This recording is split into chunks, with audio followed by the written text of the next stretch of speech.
이제 말씀 읽고 말씀 나누도록 하겠습니다. 오늘 말씀은 고린도후서 6장 3절에서 10절 말씀입니다. 교독해서 읽도록 하겠습니다. 제가 먼저 읽겠습니다.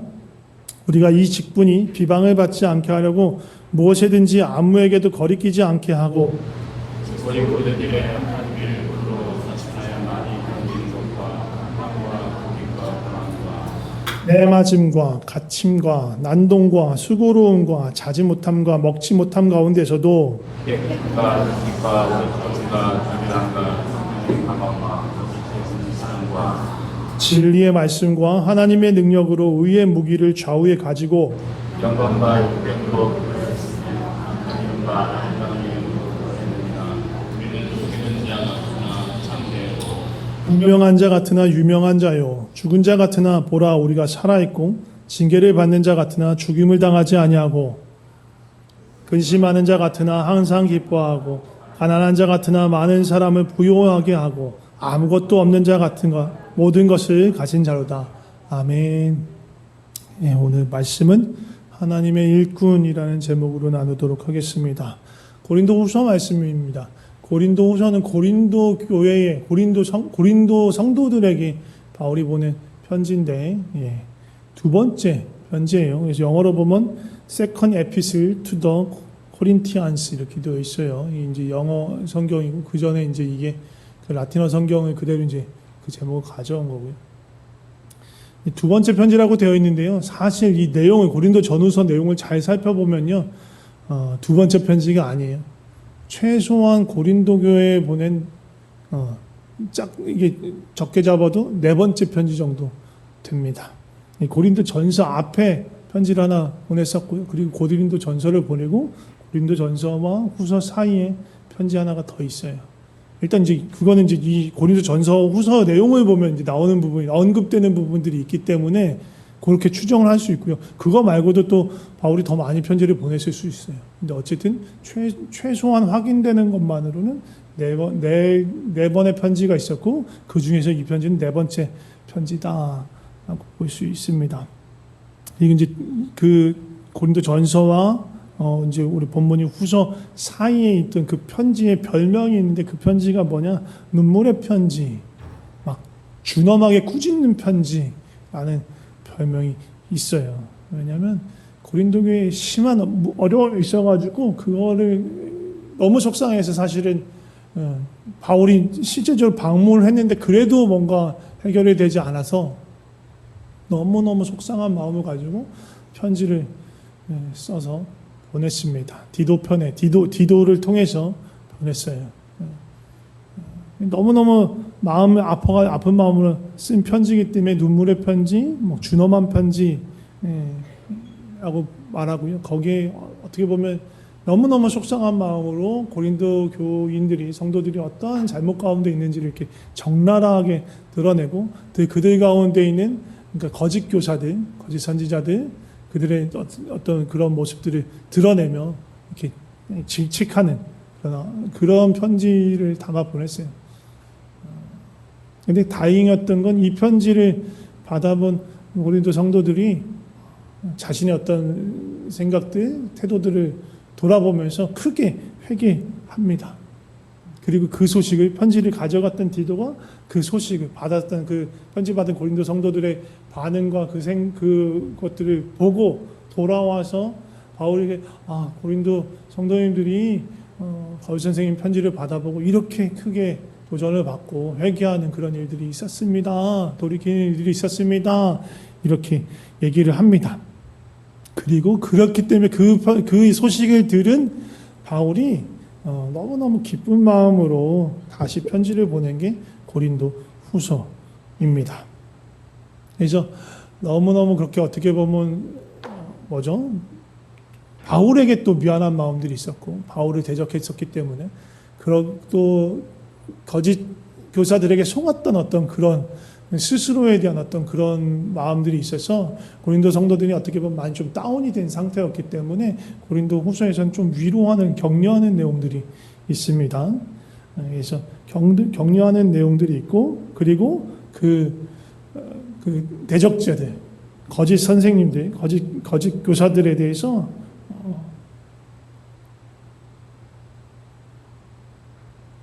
정확하게 그들이 어떤 것들을 잘못하고 있는지를 찝어서 얘기해 줍니다. 그리고 그 중에 하나가 사도 바울의 사도직에 대해서 공격을 했었어요. 거짓 교사들이. 그래서 내가 갖고 있는, 바울이 갖고 있는 그 사도직이 얼마나 정당한 것인지에 대해서도 설명합니다.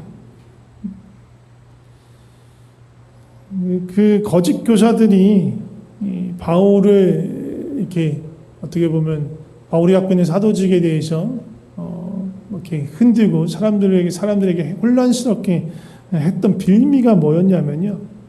원래 이제 사도 바울이 갖고 있던 전도 여행 계획이 있었고 그런 것들을 편지로 써서 그 교회들에게 알리고 했었는데 그 계획들이 계속 이제 바뀌게 된 거예요. 바울이 성령을 쫓아서 가다 보니까 자기가 애초에 계획한 거고 꼭 그 길로 가지 않게 되는 경우가 종종 있는 거예요. 우리가 알다시피 2차 전도 여행 때 1차 전도 여행 때 밟았던 그 땅을 가고 싶어 했었어요. 소아시아 지역을 더 드럽게 밟고 싶어 했는데 거기를 가지 못하도록 막고 유럽 쪽으로 아시아 넘어서 마케도니아 쪽으로 가게 성령께서 이끄셨잖아요. 그런 것처럼 원래 계획하지 않은 대로 성령이 이끄시는 일들이 종종 있었고 그러다 보니까 저 사람 믿을 만한 사람이 아닙니다. 말만 저렇게 하고 자꾸만 이랬다 저랬다 하는 사람이다 막 하면서 바울이 신실하지 못한 사람이다 라고 이렇게 회방하는 사람들이 있었던 거예요. 그리고 또 바울이 무슨 일을 했냐면 자발적으로 시작한 부분도 있지만 그런 소아시아 교회와 그쪽 마케도니아나 그쪽에 있는 교회에서 예루살렘에서 큰 흉년이 들어서 어려움에 처하니까 그 예루살렘 교회를 돕고자 하는 마음으로 연보를 했단 말이에요. 근데 그 연보를 모으고 준비하는 그런 바울의 모습을 보면서 또 그것도 빌미를 삼아서 저 바울이라는 녀석이 돈 때문에 지금 그런 짓을 하고 있는 거다. 무슨 선생처럼 보이지? 아니다. 돈 때문에 저거 돈 벌려고 저 짓 하는 거야. 이렇게 회방을 놓는 거예요. 이간질을 하는 거예요. 근데 그거에 팔랑귀 고린도 교인들이 확 넘어가가지고 그런 줄로 알고 바울에 대해서 안 좋은 부정적인 마음을 가지고 바울의 가르침에 대해서도 막 이렇게 했었던 거예요.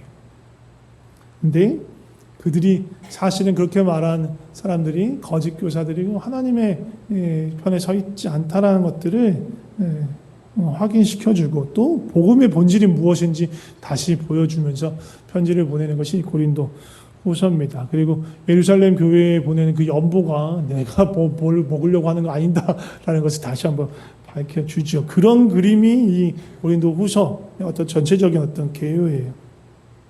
그래서 오늘 본문도 보면 바울 자신이 어떤 사도로서의 그 직분에 대해서 설명하는 거예요. 바울이 뭐라고 하냐면 자신이 받은 이 직분, 우리가 받은 직분, 이 직분을 내가 비방받지 않게 하려 애쓰고 있다. 또 그것으로 어떤 사람으로부터라도 그것이 거리낌 받지 않게 하고 싶다라는 얘기를 해요. 근데 무슨 얘기예요? 나 욕먹기 싫어. 나 싫은 소리 듣기 싫어. 그거 아니에요. 그거 아니고 이 직분이 뭐예요? 복음의 직분이란 말이에요. 예수 그리스도의 증인의 직분이란 말이에요. 고린도후서 1장 1절에서도 사실 다른 곳에서도 그런지 바울 스스로 뭐라고 말하냐면 하나님의 뜻으로 말미암아 예수의 사도된 바울 이렇게 얘기해요. 이게 바울이 생각하고 있는 자신의 정체성이에요. 자신의 신분이에요. 사도가 무슨 뜻이에요? 보냄을 받은 자라는 뜻이에요. 보냄을 받았다. 누구에게 그러니까 그리스도의 사도다 하면 그리스도로부터 보냄을 받았다라는 뜻. 예수의 사도다 그러면 예수로부터 보냄을 받았다라는 뜻입니다.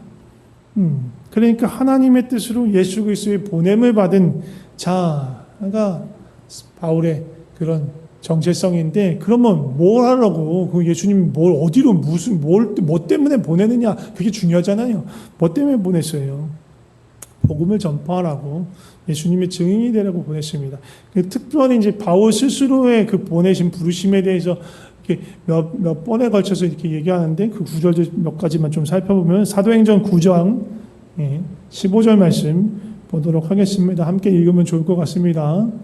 읽어보겠습니다. 시작. 주께서 이르시되 가라, 이 사람은 내 이름을 이방인과 임금들과 이스라엘 자손들에게 전하기 위하여 택한 나의 그릇이다. 이 하나님의 부르심이요, 바울을 향한 부르심입니다. 로마서 1장과 15장에 있는 말씀도 한번 보면 좋을 것 같습니다. 같이 읽을까요? 예수 그리스도의 종 바울은 사도로 부르심을 받아 하나님의 복음을 위하여 택정함을 입었다. 15장 말씀도요. 이 은혜는 곧 나로 이방인을 위하여 그리스도 예수의 일꾼이 되어 하나님의 복음의 제사장 직분을 하게 하사 이방인을 제물로 드리는 것이 성령 안에서 거룩하게 되어 받으실 만하게 하려 하심이라. 아멘. 이게 바울이 갖고 있는 보내심의 정체성인 거예요. 복음을 위하여 부르심을 받았다.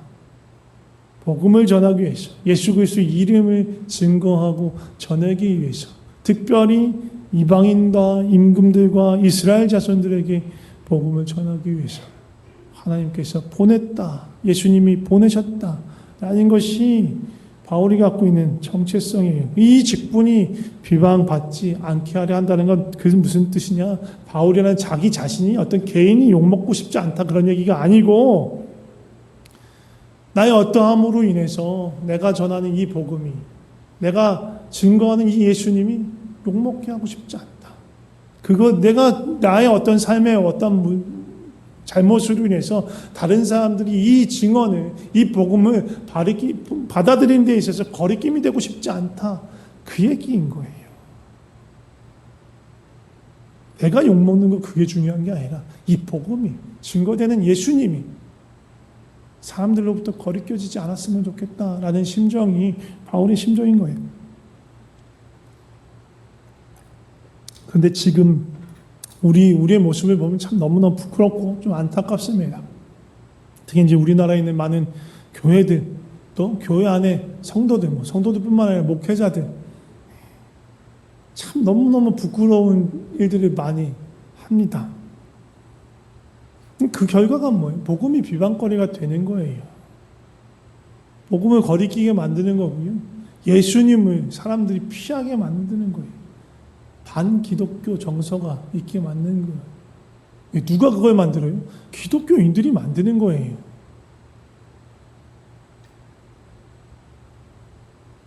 교회가 세상보다 더 탐욕스러워요. 큰 교회가 세습을 하고 교회법으로 막아놨는데 그걸 꼼수로 돌려가지고 세습을 어떻게든 하고, 너무너무 부끄럽잖아요. 목회자가 또 얼마나 많은 문제를 일으켜요. 크고 작은 교회에서 목회자들이 크고 작은 문제를 일으킵니다. 이제 드러나는 건 이제 큰 교회에 나름 이제 거시기한 목사님들만 드러나는데, 그렇게 드러나는 일들도 부지기수잖아요. 너무너무 부끄럽고 창피하고. 근데 목사만 그런 거 아니고 목사의 영향을 받아서인지 뭐죠. 성도님들도 이야기하기엔 좀 그래요. 왜 우리 교회도 그랬었으니까. 서로 싸우고 나뉘고. 우리 교회는 싸우기 끝까지만 했는데, 큰 교회들은 깡패들 동원하는 경우도 있어요. 서로 파벌이 나눠서 깡패들이 못 들어가게 하려고, 예배당에 못 들어가게 하려고 진을 치고, 막 또 거기서 시위하듯이 하고 버티고 막 몸이 부딪히면서 폭력적인 생각. 그럼 어떻게 돼요? 뉴스에 나와요. 모든 사람이 봐요. 저기 예수 쫓는 사람들 저렇게 사는구나. 누가 예수를 믿고 싶겠어요? 예수를 믿는다는 사람들이 세상 사람들보다 더 욕심 부리고 자기 것 안 내놔주려고, 자기 권리 그냥 어떻게든 찾아먹으려고 막 생떼를 부리고 막 갑질하고, 너무너무 부끄러운 거예요. 그렇지 않더라도 기본적으로 기독교가 갖고 있는 배타성이 있단 말이에요. 우리는 예수 그리스도만이 유일한 구원의 길이고 성삼위 하나님만이 유일한 신으로 우리가 믿잖아요. 다른 건 진리가 아니라고 믿어요. 그러니까 필연적으로 배타적이 될 수밖에 없어요. 아무리 부드럽고 공손한 자세를 취하더라도 우리는 배타성을 갖고 있는 그런 믿음을 갖고 있는 사람들이란 말이에요. 뭐 힌두교나 그런 전 뭐 예수 그래 우리 뭐 2만 몇천 명의 신이 있는데 그 중에 하나로 껴줄게 그런 게 안 돼요. 우리는 참신은 오직 예수 그리스도 하나님 삼위일체 하나님 외에는 참신이 없어요. 다 거짓인 거예요. 배타적인 종교예요. 사람들이 부담감을 느낄 수 있어요. 불편하게 여길 수 있어요. 그렇지 않더라도. 그런데 삶과 행동마저 그렇게 무너지고 정말로 추악한 모습을 보이면 하나님께 돌아올 수가 없는 거예요. 우리가 복음의 방해가 되고 복음의 거리낌이 돼버리는 거예요. 그렇게 하면 안 되잖아요. 바울이 그런 얘기하는 거예요. 그렇게 하지 않으려고 내가 애를 쓴다. 이게 뭐 그런 큰 교회 얘기만 아닐 수 있어요. 저와 여러분의 이야기일 수 있어요. 우리가 일상적으로 하는 행동들, 표현들, 표정들, 말투들, 특히 약한 사람들한테, 또 사람들 별로 없을 때, 나 혼자 있을 때 하는 그런 것들. 그런 걸 누가 보고, 누가 들으면, 정말로 하나님 앞에 거리낌이 없도록 하나님 앞에 누군가 나가는 걸 막지 않는 우리의 삶이 되어야 합니다. 그래도 그나마 조금 가능성 있는 저거는요. 부끄러움을 아는 거예요. 죄의 죄됨을 아는 거예요. 그렇게 하고도 뻔뻔하면 정말 그거는 정말로 최악인 거고요. 너무너무 부끄러운 죄된 모습을 스스로 인정하고 시인할 수 있으면 주님 앞에 나아갈 수 있는 거예요. 부족하고 연약하지만 주님 앞에 겸손히 고백하고 돌이키고 또 자신의 어떤 잘못에 대해서 책임을 지는 행동을 통해서 그 거리낌을 그것들을 조금이라도 바꿔나갈 수 있을 겁니다. 아무튼 우리는 우리의 모습으로 하나님의 복음이 거리낌 되지 않도록 복음의 회방이 되지 않도록 정말로 정말 하나님 앞에 경건한 마음을 구하고 정말 회방되지 않는 그런 삶을 살아갈 수 있도록 하나님께 구하고 또 우리 교회들이 그럴 수 있도록 날마다 교회들을 위해서 함께 기도해야 합니다. 그리고 4절에 보면 바울이 자기 자신의 직분에 대해서 뭐라고 표현하냐면 하나님의 일꾼이라고 말합니다. 오직 모든 일에 하나님의 일꾼이라고 표현해요. 일꾼은 아까 로마서에서 봤을 때 표현했던 예수 그리스도의 종과 비슷한 표현이라고 볼 수 있어요. 나는 하나님의 일꾼이야, 예수 그리스도의 종이야 라면서 그렇게 스스로를 자천한다라고 돼 있어요. 자천한다는 말은 뭐냐면 자천의 이제 다른 말 스스로 자천하지 않으면 어떻게 하냐? 누군가를 추천하는 거예요.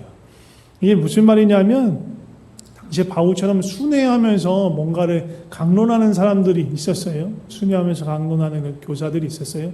근데 그런 사람들은 보통 어떻게 되냐면 추천장, 추천서를 갖고 다녀 있었어요. 나름 공신력 있는 무슨 학원에서 이 사람 나름 강사로서 괜찮은 사람이야 추천서를 갖고 있었고 교회라 하면 이 사람이 뭐 어느 그런 회당으로부터 예루살렘 성전으로부터 이렇게 공식적인 성경 교사로 이 사람을 추천합니다라는 추천서가 있고 교회라면 예루살렘 교회에서 이 사람은 정말 그리스도 안에서 신실한 사람입니다라는 어떤 추천서를 갖고 돌아다니는 것이 그 당시의 관행이었어요.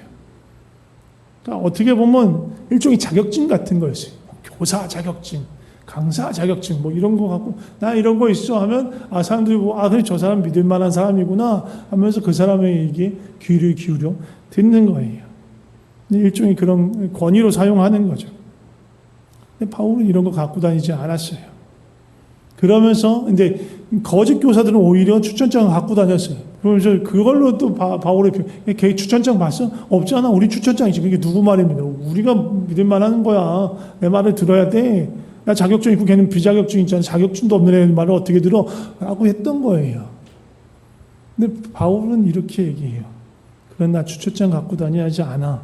하지만 나는 나의 삶을 가지고 나 스스로를 너희한테 추천할게 하면서 얘기하는 게 자천한다고 하는 거예요. 그러면서 무슨 얘기를 하냐. 내 삶에서 바울의 삶에서 겪었던 것 복음을 전하기 때문에 예수 그리스도의 증인으로 살아가기 때문에 겪었던 것들 얘기합니다. 환난과 궁핍과 고난과 매맞음과 갇힘과 난동과 수고로움과 자지도 못하고 먹지도 못하는 그런 어려움을 견뎌야 했어요. 겪어야 했어요. 뿐만 아니라 속이는 자라고, 거짓으로 속이는 자라는 소리도 들어야 했고, 아무런 명성도 없었고, 징계를 받아 죽은 자 취급도 받았고, 부유한 삶이 아니에요. 가난한 삶을 살았어요. 보잘것없는 아무것도 아닌 그런 삶을 살아야 했습니다. 그게 바울의 삶이에요. 하나님의 부르심은요, 우리를 향한 부르심은, 그래서 우리를 부르셔서 우리에게 새롭게 주신 우리 인생의 목적은요, 무언가 많이 소유하면서 살아라, 부자가 되라, 그게 하나님의 우리를 부르신 목적이 아니에요. 우리의 길은 그런 길이 아닙니다. 세상의 영광, 세상에서의 성공, 우리의 길이 아니에요. 우리는 그러려고 예수를 믿는 게 아닙니다. 예수님은 우리를 그런 길로 부르시지도 않고 보내시지도 않으셨습니다. 예수님을 따라간다면 그런 길로 가는 게 아니에요. 그런 걸 목적 삼아서 가지 않아요. 혹시나 여기 계신 분들 중에, 우리 교회에 지금 오신 분들 중에 부자가 되고 싶고 풍족한 삶을 살고 싶고 안락한 삶, 안전한 삶, 편안한 삶을 살고 싶어서 혹시나 교회에 나오신 분들이 있다면 진실을 알 때가 왔어요. 지금 번지수를 잘못 찾아오신 거예요. 교회는요, 교회에서 말하는 진리는요, 성경에서 말하는 진리는요, 성도인 우리가 믿는 진리는 그런 거하고 전혀 상관이 없어요. 성경은 그런 걸 보장해 주지 않아요. 우리를 부자 되게 하겠다, 안락하고 편안한 삶을 살게 해주겠다 말하지 않아요. 성경을 덮어놓고 다니시지 말고 펴서 읽으시기 바랍니다. 성경을 읽으시면 알 수 있어요. 성경은 우리가 부자가 되겠다고 보장해 주지 않아요. 안락하고 편안한 삶을 살겠다고 보장해 주지 않습니다. 그럼 하나님 주시는 건 뭐냐? 바울은 어떤 걸 겪었다고요? 환난과 궁핍과 고난과 매맞음과 갇힘과 난동과 수고로움과 자지 못함과 먹지 못함을 겪었어요. 근데 그런 상황에 있는 바울에게 하나님 주신 게 뭐냐? 깨끗함과 하나님을 아는 지식과 오래 참음과 자비함과 성령의 감화와 거짓 없는 사랑을 받는 거예요. 이런 걸 받는 거예요. 우리 길은 이쪽이에요. 그쪽 아니고 이쪽. 이런 거 주신다고 약속하는 거예요. 너 부자가 되게 해줄게, 그거 아니고요. 야, 하나님 알게 해줄게. 깨끗한 삶 살게 해줄게. 오래 참는 마음을 줄게. 자비함과 성령님의 감동을 너한테 줄 거야. 거짓 없는 사랑이 무엇인지 맛보게 할 거고 그 사랑을 살아갈 수 있게 해줄 거야. 이게 하나님의 약속인 거예요. 진리의 말씀을 주시고 의로움의 무기를 좌우해 주셨어요. 지금 예수님이 이 길로 따라오라고 하시는 거예요. 근데 나는 거기 가고 싶지 않아. 난 부자가 되고 싶어. 난 편안한 삶, 안락한 삶, 많은 거 누리는 삶을 살고 싶어.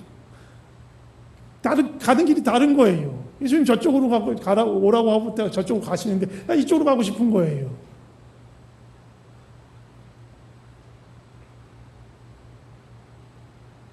그럼 교회 다녀봐야 재미없을 수밖에 없어요.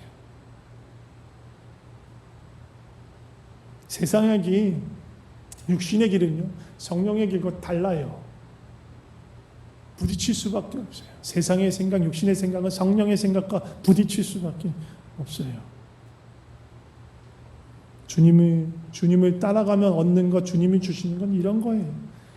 성령의 열매들, 사랑, 희락, 화평, 오래 참음, 자비, 양선, 충성, 온유와 절제, 이런 걸 주세요. 이런 걸 풍성하게 주세요. 이게 약속이에요. 그리고 또 하나는 뭐냐면 예수님과 동행하면서 그 부르심을 따라갈 때 우리는요, 우리가 누구인지 보다 분명하고 선명하게 알게 됩니다. 그게 하나님이 주시는 은혜예요. 내가 얼마나 연약하고 보잘것없는 존재인지를 알아요. 그런데 그런 나를, 그 비참한 나를 하나님께서 얼마나 귀중히 여기고 얼마나 사랑하시는지를 알게 돼요. 그게 은혜예요. 그리고 그 연약하고 보잘것없는 나를 통해서 하나님이 하나님의 일을 하시는 걸 보게 됩니다. 얼마나 놀랍습니까? 그러니까 그 일을 보게 되면 나를 자랑할 수 없어.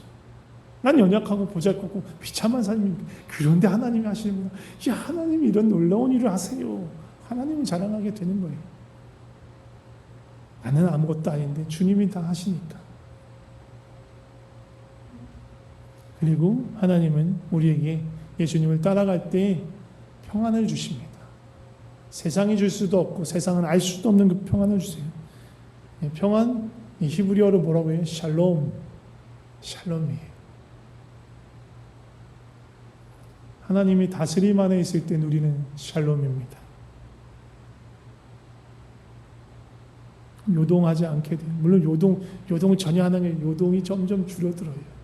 요동 치죠. 우린 근심 걱정이 찾아오면 요동 쳐요. 근데 곧바로 하나님을 바라볼 때 찾아드는 그런 요동 가운데 있는 거예요. 하나님 주신 평안이에요. 그 평안이 우리 안에 자리 잡을 때 어떻게 되느냐? 바울처럼 되는 거예요. 다른 사람들이 나를 보면서 속이는 자라고 말하고 별 볼 일 없다, 사기꾼이다, 형편없다, 거지 같다, 가난하고 거지 같은 자다 라고 뭐라고 말하든 상관이 없는 거예요. 세상에서 뭐라고 말하든 상관이 없어요. 왜? 난 속이는 자가 아니라 정말로 진리를 하고 진리를 증거하는 자니까.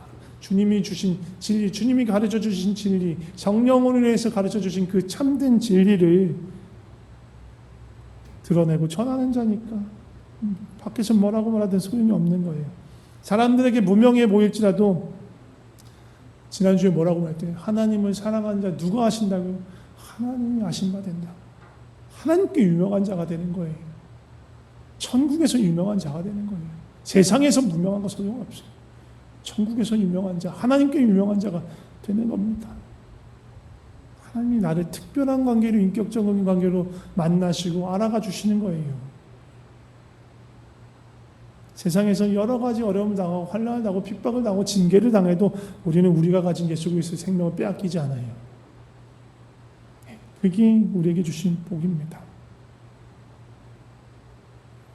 아무것도 가진 것 없고 살아갈 길이 막막해 보이고 정말 사람들이 보기엔 걱정스러워 보이는 그런 삶을 살지라도 그 상황에서조차 주님 주시는 평안과 기쁨과 만족과 감사를 누릴 수 있는 사람들이에요.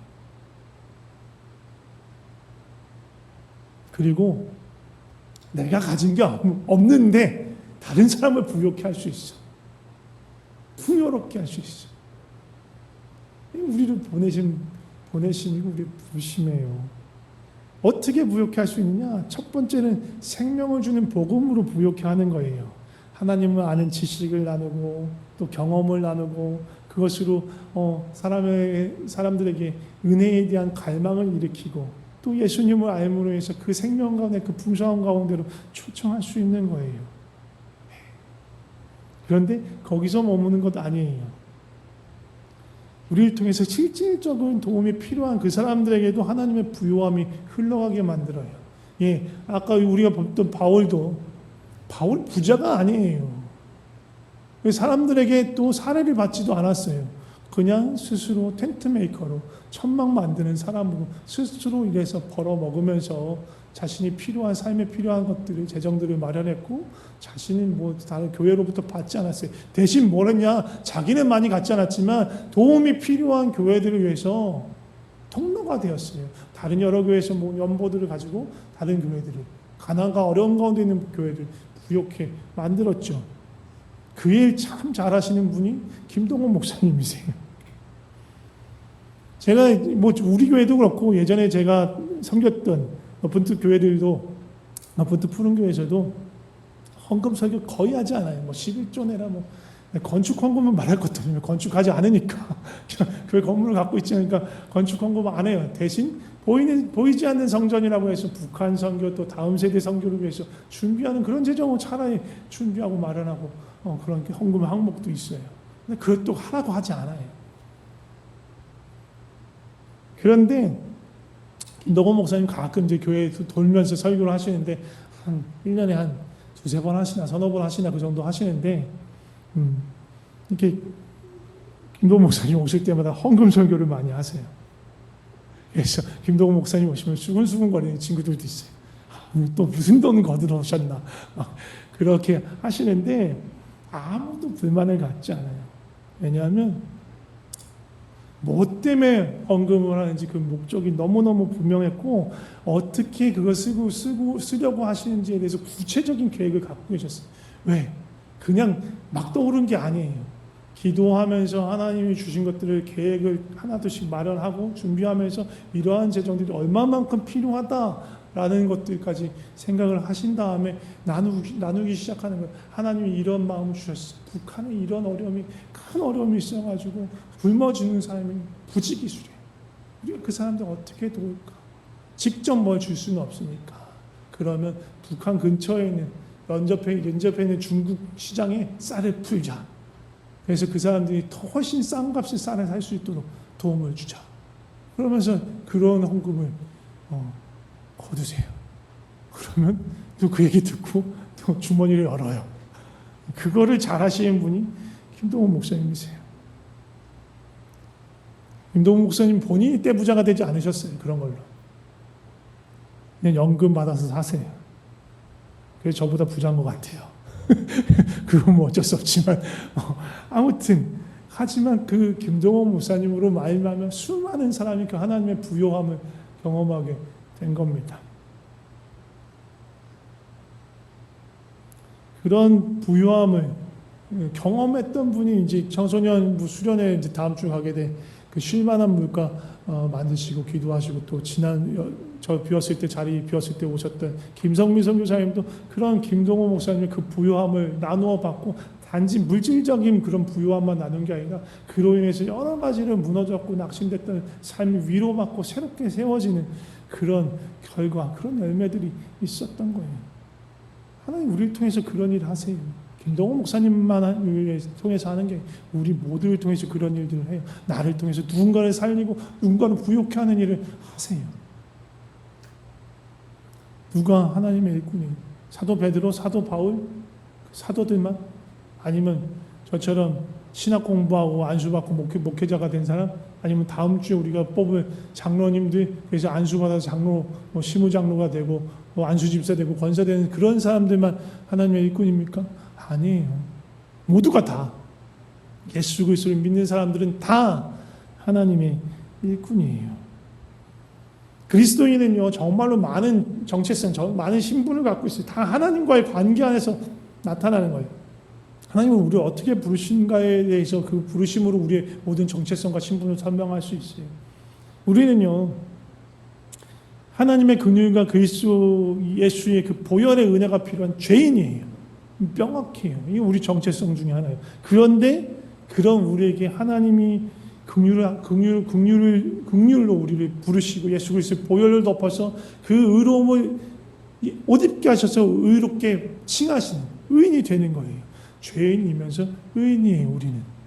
이게 우리의 신분이에요. 우리의 정체성이에요. 우리 하나님의 자녀이고요. 하나님의 백성이고 예수 그리스도의 친구고 예수 그리스도의 신부고요. 예수 그리스도에서 돌보시는 양이에요. 그리고 예수님의 제자이고 하나님의 군사이고 하나님의 일꾼이에요. 이게 우리예요. 또 왕같은 제사장이면서 하나님의 형상이고 그리스도의 편지이고 그리스도의 증인, 그리스도의 향기가 우리의 정체성이에요. 그리고 이것을 우리가 하나님께 다가가면 다가갈수록 하나님을 친밀히 알면 알수록 이 우리의 신분들, 우리의 정체를 더 깊이 선명하게 알게 되는 겁니다. 누가 하나님의 일꾼이라고요? 저와 여러분 모두가 다. 일꾼은 누구를 위해 살아요? 자기를 위해 삽니까? 아니에요. 일꾼을 부리는 주인을 위해서 사는 거예요. 예수님 주신 은혜를 나누고 하나님의 마음을 품고 기도와 순종의 삶으로 주님의 일에 동참하는 것이 하나님의 일꾼으로서 우리가 해야 하는 일입니다. 우리는 우리의 영광이 아니라 하나님의 영광, 하나님의 목적, 하나님의 뜻을 위해서 살아갑니다.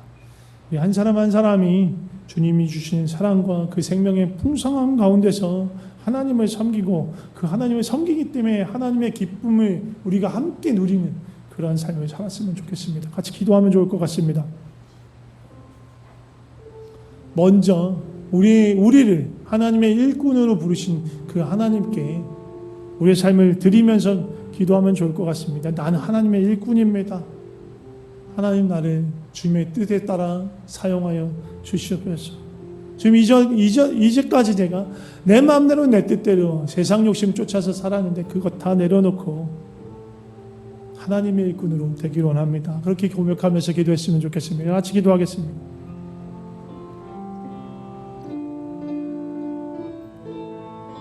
하나님 주의 일꾼으로 살아가게 하여 주시옵소서. 내 뜻대로 내 목적대로 내 욕심대로 살아가는 것 아니고 하나님의 뜻에 따라서 하나님을 기쁘게 하면서 하나님의 목적과 하나님의 영광을 위해서 살아가게 하여 주시옵소서. 주님께 귀 기울이게 하여 주시옵소서. 성령께서 감동하시는 것이 무엇인지 날마다 그 세미한 음성 들을 수 있도록 잠잠하게 주 앞에 나가게 하시고 주님께서 말씀하실 때 아멘 주 예수님 제가 여기 있습니다. 주님의 뜻이 내 삶을 통해서 이루어지길 원합니다 라고 우리 삶을 내어드리면서 그렇게 살아가게 하여 주시옵소서. 주여 우리의 삶을 주 앞에 드립니다. 계속해서 기도할 때 바울의 삶을 받듯이 주님의 종이 되어서 살아가고 주님의 일꾼이 되어서 살아가는 그 삶 그렇게 쉬운 삶이 아니면 녹록하지 않습니다. 여러 가지 어려움이 우리를 찾아올 수 있습니다. 그런데 하나님 우리 이것들을 간신히 버티는 것이 아니라 넉넉하게 이길 수 있는 그 힘을 우리에게 허락하여 주시옵소서. 주님이 주시는 위로와 평안을 누리게 하시고 주님의 승리에 들어가게 하여 주시고 그리고 우리를 통해서 주의 부요함이 흘러가게 하여 주시옵소서. 그렇게 함께 기도했으면 좋겠습니다. 같이 기도하겠습니다. 주님의 일꾼이 되어서 살아가는 우리의 삶을 축복하여 주시옵소서. 복되게 하여 주시옵소서. 복의 근원이 되게 하시고 축복의 통로가 되게 하여 주시옵소서. 그래서 세상이 주시는 어려움들을 간신히 그럭저럭 버텨내는 것이 아니라 넉넉히 이기게 하시고 아버지 오히려 우리를 통해서 주의 선하심과 생명과 사랑과 그 은혜와 축복이 흘러가는 그런 삶 살아가게 하여 주시옵소서. 나는 가난하도 주님의 부요함과 생명이 나를 통해서 흘러가요 누군가의 생명을 살리고 무너지고 넘어진 자를 일으키는 그런 놀라운 일들을 주님 우리의 삶을 사용하여 주시옵소서. 마지막으로 한 가지 더 기도했으면 좋겠습니다. 우리 교회를 비롯하여서 우리 성도님들을 비롯해서 모든 교회들과 성도들을 위해서 함께 기도하면 좋을 것 같습니다. 교회가 복음의 비방이 되지 않게 성도들의 삶이 목회자들의 삶이 하나님의 복음의 거리낌이 되지 않는 삶을 살 수 있도록 주님 우리를 붙들어 주시고 우리를 새롭게 하여 주시고 주님의 거룩함을 부어 주시고 정결함으로 세상의 빛과 소금이 될 수 있도록 우리 축복하면서 함께 기도하면 좋을 것 같습니다. 같이 기도하겠습니다. 주님 은혜 내려 주시옵소서. 주님 복 내려 주시옵소서. 주님이 세상의 빛과 소금으로 우리가 살아갈 수 있도록 아버지 주여 역사하여 주시옵소서. 무너진 삶을 새롭게 하여 주시옵소서.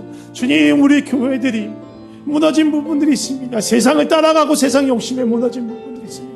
주여 불쌍히 여겨주시옵소서. 주여 불쌍히 여겨주시옵소서. 주님의 얼굴이 우리의 삶으로 인해서 어둡게 되고 떨어지는 것이 아니라 하나님 부족하지만 우리의 삶을 드릴 때 주님의 얼굴이 그 영광이 드러나고 나타나는 놀라운 일이 있게 하여 주옵소서. 주님의 뜻이 이 땅 가운데서 이루어지고 주님의 나라가 주님의 이름이 높임받는 그런 일들이 있게 하여 주시옵소서. 주여 역사하여 주시옵소서. 제가 기도하겠습니다. 하나님 아버지 감사합니다. 우리를 하나님의 일꾼 복음의 일꾼 삼아주셔서 감사합니다.